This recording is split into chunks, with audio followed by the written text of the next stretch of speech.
কত রকমের পাপ করবি কর, চিন্তা নাই, মরে গেলেই হুজুর মিলাদ পড়িয়ে জান্নাতে দিবে।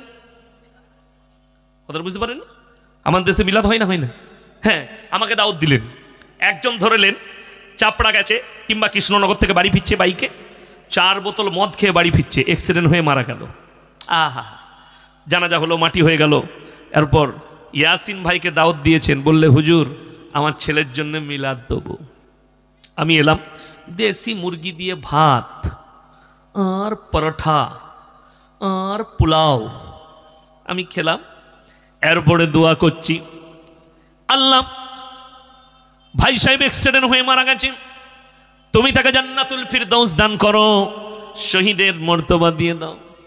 এরপর মিলাদ শেষ হলো, টাকা দিচ্ছে আমাকে, হুজুর 5000 টাকা রাখুন। হ্যাঁ বাপ, কি করে মারা গিয়েছিল বাপ তোমার ছেলে? হুজুর বদমাস ছিল, 4 বোতল মদ খেয়ে। তোবা তোবা, কাকে জান্নাতে দিলাম বে আমি? হুজুর ফেরে পড়ে যাবে। আমাদের দেশে তো ওই সিস্টেমই চলছে।